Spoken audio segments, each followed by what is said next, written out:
नमस्ते। थर्ड आई में आपका स्वागत है। 2023 का पहला थर्ड आई।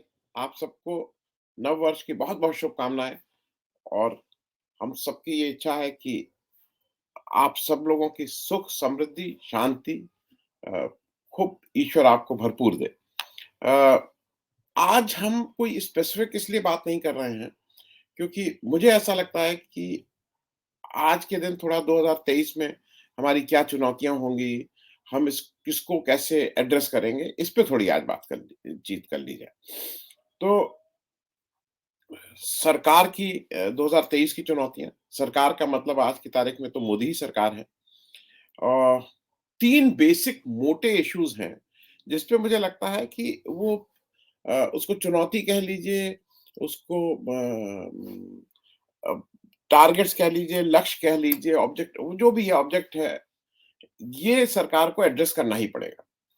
पहला मेरे हिसाब से 3 है और उसको मैं 3 तरह से वैसे ही एड्रेस करूँगा। गवर्नेंस का इश्यू है, सुरक्षा का इश्यू है, देश की सुरक्षा का इश्यू है और एक चुनाव की चुनौतियाँ हैं। और फिर मैं इसलिए कहूँगा कि आपको लगेगा सरकार से और चुनाव से क्या मतलब, लेकिन उस पे भी हम लोग आएँगे। सबसे पहले गवर्नेंस की बात करें। जो सरकार के गवर्नेंस इश्यूज़ हैं, उसमें मुझे ऐसा लगता है कि महँगाई सबसे ज़्यादा ऐसा इम्पोर्टेंट है कि जिसकी वजह से आम जनमानस, चाहे वो गरीब व्यक्ति हो या मध्यम वर्ग हो, वो ऊपर के 1% लोगों को छोड़ दीजिए। लेकिन 1% के बाद का जो भारत है, जो 99% का जो भारत है, उनके रोज़मर्रा के जीवन के जो चैलेंजेज़ हैं, वो बिल्कुल फ़र्क है। और उसमें महँगाई एक बड़ा अहम रोल अदा कर रही है। अ, गरीब आदमी है तो उसको तो खाने-पीने का, रोज़मर्रा का कैसे जीवित रहा जाए, सर्वाइवल की बात है। मध्यम वर्गीय है, उसकी समस्याएँ दूसरी हैं। बच्चे की फीस कैसे भरी जाए, अ, इस स्कूटर और कार की किश्त कैसे दी जाए, इत्यादि, इत्यादि। तो अभी जो है ये कहने से कि महँगाई नहीं है और उसको अलग-अलग डेटा से जस्टिफाई करने से काम नहीं चलेगा। महँगाई तो भयंकर ढंग से बढ़ी है और उसके जो पैरामीटर्स हैं मैं उस डिटेल्स में नहीं आ रहा हूँ, चाहे वो अ, फिस्कल डेफिसिट हो, चाहे वो अ, इन्फ्लेशन हो, चाहे वो जीडीपी ग्रोथ हो, इत्यादि, इत्यादि, वो अलग एक है। लेकिन ओवरऑल महँगाई इज़ अ इश्यू और जो सरकार को एड्रेस करना ही करना पड़ेगा।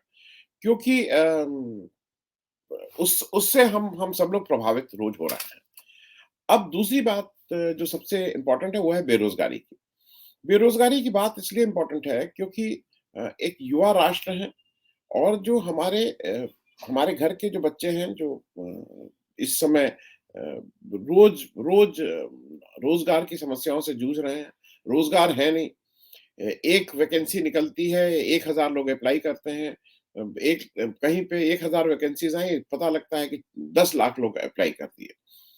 तो बेरोज़गारी एक बड़ी चीज़ है और वो मेरे ख़्याल में मोदी सरकार को उसका थोड़ा ज्ञान और भान दोनों हो रहा है, क्योंकि जिस तरह से गुजरात इलेक्शन में एक जनरल एपैथी थी और ख़ास करके युवा वर्ग में कि क्या वोट करना? अब जो भी वोट करना है वो सरकार जैसी भी आए वैसी चलेगी, हमको इससे क्या लेना-देना? एक इस तरह का एक एटीट्यूड कहीं न कहीं आया है, तो मुझे ऐसा लगता है कि बेरोज़गारी एक एक बड़ा इश्यू बन के सामने खड़ी हुई है।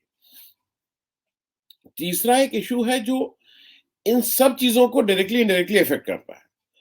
अब सरकार कहती तो थी 2008 2014 में जब मोदी जी आए तो उन्होंने बहुत नारा दिया और लोगों को, मैं ईमानदारी से बताऊँ, 2 बार, एक बार हम लोग ठगे जा चुके हैं, फिर दोबारा, एक बार थोड़ा ठगे गए थे। 89 में जब वीपी सिंह की सरकार आई थी तब भी ये था कि वो भ्रष्टाचार को बिल्कुल समूल नाश कर देंगे। वो बोफोर्स और भ्रष्टाचार और कांग्रेस और इन सबको करके वो सर उनको एक एक मैंडेट मिला था, लेकिन किया कुछ नहीं। उसी तरह से मोदी जी की जो सरकार आई है, जब आई थी तो ये था काला धन ले आएँगे, भ्रष्टाचार खत्म कर देंगे। लेकिन आज जो लोग, मतलब कोई बाय बाय विलिंग तो नहीं है, लेकिन जो लोग काम-धंधा कर रहे हैं और जिनको पैसा, घूस-वूस, रिश्वत देनी होती है, सब लोगों का एक स्वर में एक मत है कि भ्रष्टाचार में रिश्वत के रेट बढ़ गए। अ, तो वो एक भ्रष्टाचार धीरे-धीरे, धीरे-धीरे एक्सेप्टेबल हो रहा है हमारे समाज में हम लोग उसको ये मानते चल रहे हैं कि भ्रष्टाचार है, ठीक है, भ्रष्टाचारी है, क्या फ़र्क पड़ता है, इत्यादि, इत्यादि। लेकिन वो कहीं न कहीं हमारे आर्थिक पक्ष को, सामाजिक पक्ष को, हमारे उसको भयंकर ढंग से वो कर रहा है और उसपे कुछ एड्रेस नहीं कर रहा है। इसका एक छोटा-सा उदाहरण दे दूँ, अमित शाह अगर कर्नाटक में जाते हैं, येदियुरप्पा जी के साथ बैठते हैं और उनका जो मतलब चुनाव जिताने की बात करते हैं और फिर कहते हैं सारे लोग भ्रष्टाचारी, तो वो कुछ अजीब हास्यास्पद बात होती है, हँसी की बात होती है। तीसरा एक जो चौथा मेरे ख्याल से एक इम्पोर्टेंट है, वो कार्यपालिका की जो गवर्नेंस का इश्यू है, वो एक बड़ा इश्यू है। और कार्यपालिका के गवर्नेंस के इश्यू को मैं इसलिए बोल रहा हूँ कि बहुत सी जगह सरकार काडर को जो एक एक रेगुलर काडर है, ऑल इंडिया काडर है, जिसमें एक कैसे कौन प्रमोट होगा, कौन नया आएगा, ये सब का वो काम कर ही नहीं रही है। पुराने लोगों को एक्सटेंशन पे एक्सटेंशन दी जा रही है। बहुत से अधिकारी हैं, लेकिन चूँकि आप पुराने अधिकारी से ज़्यादा कंफर्टेबल हैं कि वो आपके अच्छे-बुरे जो भी आप काम करते हैं, उसका भागीदार रहा है, तो आप अपने इन राज़ों को बहुत लोगों के साथ नहीं करना चाहते। भई उत्तर प्रदेश जैसे बड़े राज्य में मिश्रा जी आ गए, 1 साल पहले आए थे एक्सटेंशन पे, रिटायर हो गए थे, फिर उनको एक्सटेंशन दिया गया, यहाँ का चीफ सेक्रेटरी बना के भेजा गया, यूपी का। 1 साल खत्म हो गया, अब 1 साल का और एक्सटेंशन। तो क्या ये माना जाए कि उत्तर प्रदेश सरकार के जो बाकी नौकरशाह हैं, जो बाकी आईएएस हैं, वो इस लायक नहीं है? मतलब उनको आप इनडायरेक्टली ये मैसेज भी तो दे रहे हो ना, तो गवर्नेंस का एक ये भी इश्यू है। दूसरा जिस ढंग से सीबीआई, ईडी इन सब का दुरुपयोग किया जा रहा है, उससे भी ये कि रिलेशनशिप समझ में आ रही है। वहाँ पे ऐसे ही लोग बिठा के रखे जा रहे हैं, जो अब एक्सटेंशन पे हैं और अभी भी चिपके रहना चाहते हैं उस पद से और जो सरकार कहेगी, जो उसके पॉलिटिकल मास्टर्स कहेंगे, उसको बिना चूँ-चाँ किए उसको इम्प्लीमेंट करेंगे। 5वां मुझे एक हिसाब से गवर्नेंस का एक इश्यू है, सरकार के से ज़्यादा वो पार्टी की समस्याएँ हैं।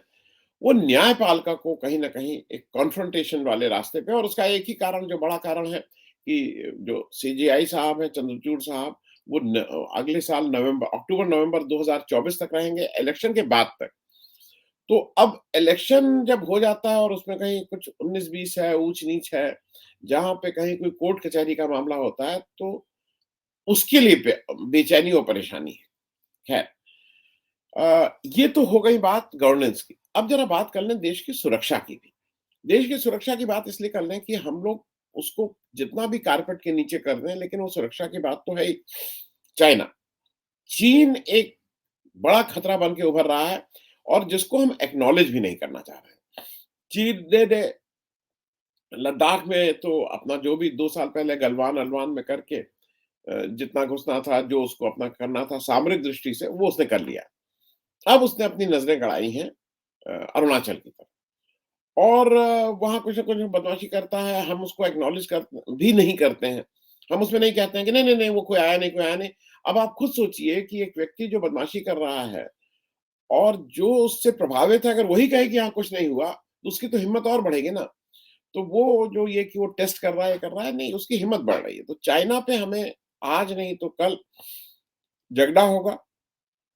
जग के देश को इन कॉन्फिडेंस लेना होगा और चाइना से हमारे बहुत सी चीज़ें क्योंकि हमारा ट्रेड बहुत डिपेंडेंट है, हम उनसे बहुत ज़्यादा चीज़ें इम्पोर्ट करते हैं।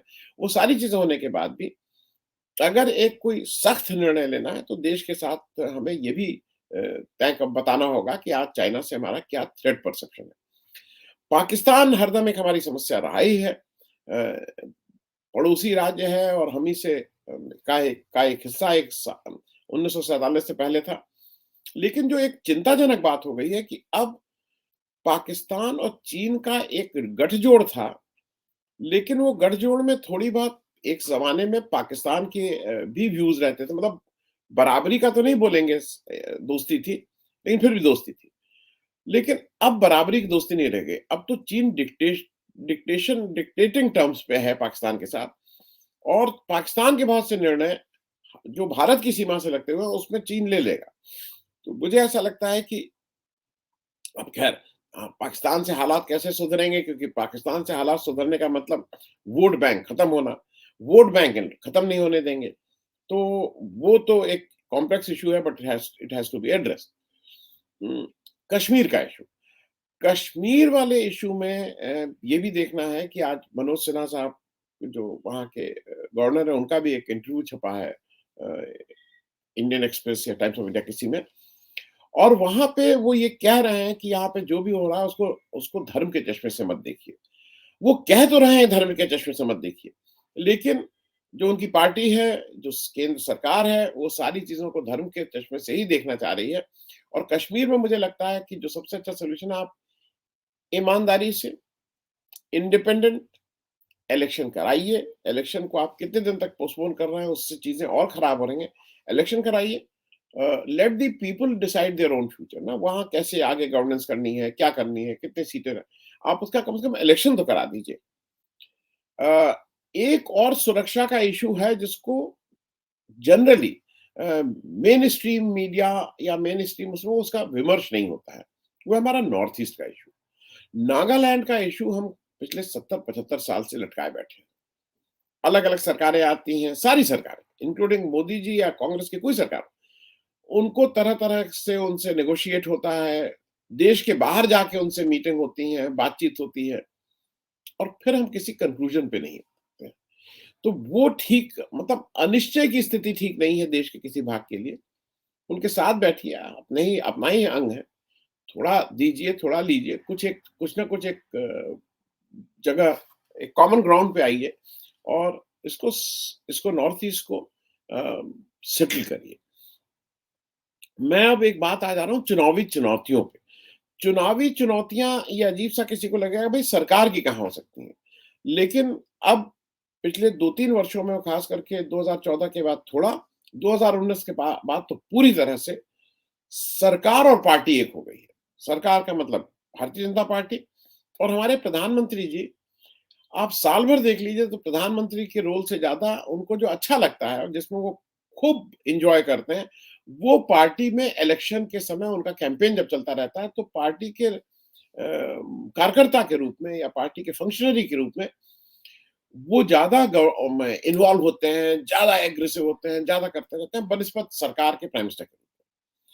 अ, उस चुनौती के रूप में जब हम देख रहे हैं, जिसको हम सरकार की चुनौती बोल रहे हैं, ये तो भाजपा के लिए एक बड़ी चुनौती 2023 के विधानसभा इलेक्शंस है। चाहे वो त्रिपुरा हो, चाहे वो कर्नाटक हो, चाहे मध्य प्रदेश हो, चाहे छत्तीसगढ़ हो, चाहे राजस्थान हो, ये इलेक्शंस है। और हर एक इलेक्शन बीजेपी के लिए मतलब अग्नि परीक्षा है। और अग्नि परीक्षा मैं इसलिए बोल रहा हूँ कि ये जो जादू आप करते हैं ना, एक एक बोलते हैं ना कि मोदी जी का जादू चल रहा है। तो जादू में हरदम याद रखिएगा कि एक आवरण होता है, एक परसेप्शन आदमी क्रिएट किया रहता है, और उसी के हिसाब से वो अपने को दिखाता है। लेकिन अगर वो पर्दा हट जाए, वो पर्दा थोड़ा-सा हिल जाए, वो पर्दे के पीछे का कुछ दिखाई पड़ने लगे, तो वो जादू टूटते हुए देर नहीं लगती है। हिमाचल प्रदेश का इलेक्शन सीट की दृष्टि से बहुत छोटा इलेक्शन था। लेकिन उसने 2 चीज़ें क्लियर की कि बिना राहुल गांधी के गए, बिना गांधी परिवार के भी इलेक्शन जीता जा सकता है। लोकल इश्यूज पे कांग्रेस के पास जो भी कहा जाता है कि नहीं नहीं, वो कांग्रेस मुक्त करने की जितनी कोशिश हो भाजपा की और उनके नेतृत्व की, लेकिन वो कांग्रेस मुक्त नहीं हो रहा है। आपकी सीट, आपकी स्टेट धीरे धीरे श्रिंक हो रही है। अब आपके पास एक कम स्टेट है गवर्न करने के लिए।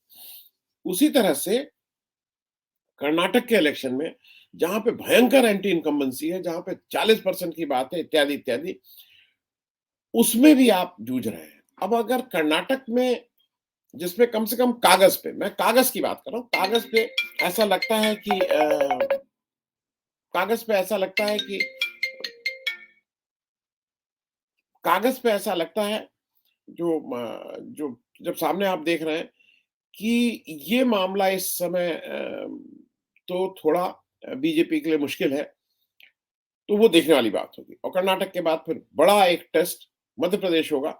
मध्य प्रदेश में राहुल गांधी, जो जनरली इस तरह की बात नहीं करते हैं, वो बहुत कॉन्फिडेंटली अपनी प्रेस कॉन्फ्रेंस में बोले हैं कि मध्य प्रदेश में अंडर करंट है एंड कांग्रेस विल स्वीप। तो उनके अभी तक के जो भी उन्होंने स्टेटमेंट दिए हैं, उसमें ऐसा स्टेटमेंट कोई नहीं अभी तक मिला है जहां पे ऐसा रहा हो कि उन्होंने ऐसे ही बोल दिया। उन्होंने ज़िम्मेदारी से बोला और उनके स्टेटमेंट अभी तक सत्य होते आए हैं। दूसरा एक जो बीजेपी के लिए मुझे लगता है इलेक्शन के बराबर या उससे बड़ी एक बड़ी चुनौती भारत जोड़ो यात्रा के रूप में राहुल गांधी ने खड़ी कर दी है। क्योंकि अब भारत जोड़ो यात्रा कर देने के बाद जो इवेंट मैनेजमेंट है, वो पूरी तरह से दरक गया है बीजेपी का। इवेंट करती रहती है, ये इवेंट करो, वो इवेंट करो, यहाँ का इवेंट करो, वहाँ का इवेंट करो, वो मामला गड़बड़ा गया है। क्योंकि 2024 इलेक्शन के लिए 2-3 इवेंट बड़े प्लान कर रखे थे दिमाग में। एक तो बीजेपी का बड़ा इवेंट था कि राम मंदिर का प्राण प्रतिष्ठा करके उसका उद्घाटन कर देंगे। अब ये देखने वाली बात होगी कि भारत जोड़ो यात्रा के बाद उस उस राम मंदिर के जो उद्घाटन होता है, वो कितना इफेक्टिव रह जाता है, वोट की क्योंकि ये सारी बातें वोट की दृष्टि से हो रही हैं। भारत जोड़ो यात्रा इसमें कहीं कोई दो राय नहीं है कि राहुल गांधी को के एक अच्छे पक्ष को वो उजागर कर रही है, उनको एस्टेब्लिश कर रही है और दूसरी तरफ वो मोदी जी की तरफ कुछ प्रश्न भी उछाल रही है। तो भारत जोड़ो यात्रा से बड़ा इवेंट क्या प्लान करते हैं, ये देखना क्योंकि अब ले दे के इनके पास इनके झोले में तो वही हिंदू मुस्लिम, इंडिया पाकिस्तान ये सब है। तो वो देखने वाली बात है। क्योंकि एक चीज़ और हो रही है, जो बीजेपी की इंटरनल बिकरिंग है, वो हर स्टेट में मौजूद है। वो अगर आप कर्नाटक जाते हैं, तो वो साफ-साफ दिख रही है। अगर आप मध्य प्रदेश आते हैं, तो वो दिख रही है। आप राजस्थान जाते हैं, तो वो दिख रही है। तो इस इंटरनल कॉन्ट्रडिक्शंस को आप अच्छा होता क्या है कि जब आप ताकतवर होते हैं और आप जब इस तरह के निर्णय ले रहे होते हैं, तो फिर बहुत सी चीज़ें नज़रअंदाज हो जाती हैं।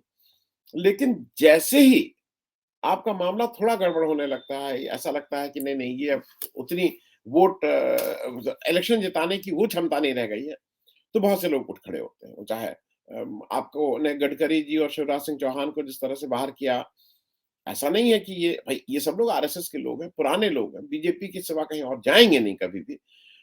उनके मन में भी तो कहीं न कहीं कोई क्षोभ होगा। तो वो उसको कैसे हैंडल करेंगे, वो भी देखने वाली चीज़ होगी। क्योंकि एक पुराना नैरेटिव ये हिंदू-मुस्लिम कितने दिन चलेगा ये भी एक देखने वाली हर एक चीज़ की एक एक्सपायरी है। भारत आज़ाद हुआ, कांग्रेस ने आज़ादी दिलाई, उसकी भी एक्सपायरी। उसी तरह से दवा की एक्सपायरी। तो अब ये देखने वाला होगा कि भारत हिंदू मुस्लिम क्योंकि अमित शाह साहब कर्नाटक में जाके उनको और कोई इश्यू नहीं मिल रहा है। उनको ये नहीं मिल रहा है कि देश ने क्या तरक्की की, महँगाई कितनी कम हुई, क्या हुआ? उनको मिल रहा है कि नहीं देखिए मोदी जी ने राम मंदिर बनाया, काशी विश्वनाथ कॉरिडोर बनाया, उनको यही याद आ रहा है। उनको कोई विकास के किसी इश्यू पे वोट नहीं माँग रहे हैं। तो ये भी देखने वाली बात होगी कि हिंदू-मुस्लिम इश्यू पे जो मेजॉरिटी हिंदू है, उसको कब तक ये लगता रहेगा कि हिंदू धर्म खतरे में है, वो देखने वाली बात है। और अंत में एक बात और मैं कहूँ, एक क्राइसिस ऑफ कॉन्फिडेंस भी है। क्राइसिस ऑफ कॉन्फिडेंस जब मैं बोल रहा हूँ, तो जो मोदी जी और अमित शाह जिस ढंग से अपने गठबंधन के जो सहयोगी होते हैं, उनको जिस ढंग से ट्रीट करते हैं, वो एक देखने वाली बात है। आपके जो भी बड़े-बड़े आपके साथी थे, वो आपको छोड़ के जा रहे हैं। जा चुके हैं या जा रहे हैं। शिवसेना के आपके साथ से गई, जेडीयू आपके साथ से गया आपके पास से गया, शिरोमणि अकाली दल आपके साथ नहीं रहा। ये मैं बात इसलिए कह रहा हूँ कि अब आपके पास एक-एक पार्टी वाले, एक-एक सीट वाले कुछ गठबंधन है। जो सबसे बड़ा गठबंधन अब आपका है वो लोक जनशक्ति पार्टी है। रामविलास पासवान जी वाली अब उसमें भी 2 फैक्शन है। मतलब एक रामविलास पासवान जी के भाई, एक उनके लड़के।